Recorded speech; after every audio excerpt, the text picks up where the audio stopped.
The boiler is capable of putting out 6.8 million BTUs. The thermal storage that we have here in the back, that tank is around 4,500 gallons.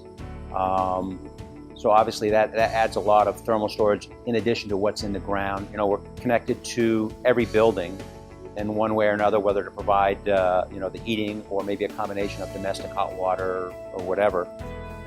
A number of years ago, one of our commissioners, Martha Richards, was very interested in studying alternative energy sources. They studied a lot of different types of alternative energy solutions.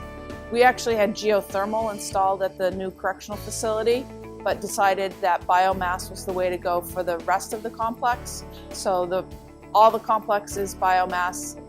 The jail is geothermal, but the biomass does the domestic hot water at the jail as well. We've saved approximately $350,000 in oil costs. We get all of our wood chips locally, so we're keeping the local market for wood chips going. It's going very, very well. Very happy with how the plant operates. Very happy with the savings in fuel, obviously. One of the things we identified right at the beginning was that it was going to be a huge benefit to the local economy to be able to use the biomass, to build a biomass plant, to use the biomass chips. The local economy really continues to be stimulated by people putting in biomass plants and people using the chips. So we thought that was important for us to continue with that as well. It's been interesting to actually be a part of this. You know, I've done a number of capital projects since I've been here, but what was neat about this project is it's one of the few projects that I've done that's really paid the taxpayers back, you know, for all the work that we did. But it's neat because it touches almost all the buildings in one way. And you know, we've done a number of feasibility studies. We actually did 3 feasibility studies before we actually moved forward with the project. And you know, always when you see these feasibility studies and the numbers that are thrown out there, you're always a little skeptical. Are we really going to see those savings that they're talking about? And pleasantly, we've been surprised, or I shouldn't say surprised, but just very pleased that the savings have been there that they did estimate. Initially, when this building was constructed, or this plant was constructed, it was anticipated that it would run from October through May.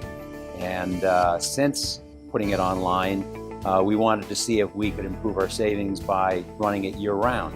And that was predicated initially on the nursing home being fully operational at the time and knowing that we'd get their domestic hot water load. But when we were doing all the feasibility studies, the new jail hadn't been built. That wasn't a sure thing. But since coming online, it's got a large domestic hot water load there as well. And we went ahead and tried it, and sure enough, you know, we're running it year-round now, and you know, it certainly helps with the savings. Since bringing it online, just been very pleased because it's actually everything is very automated. We did have some problems early on and they haven't been big problems. Just, you know, like I said, it was getting chips to the boiler. It was mainly with the belt, and resolved those right away, and it's actually worked like clockwork. We've got it set up to where it's tied into our local building automation system, so you know, I can get on the computer at any given time, whether at home or here, and be able to check in on the boiler plant itself or look at any particular building where there's an interface. The thermal storage that we have here in the back, that tank is around 4,500 gallons.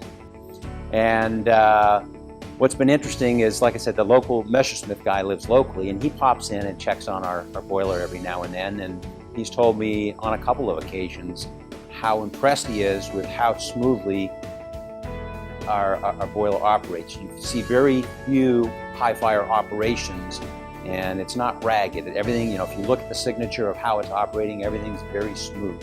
And so we feel like that was a good decision, and we're very pleased with it. Maintaining a sustainable supply of biomass fuel from our forests is important for our forest resource base.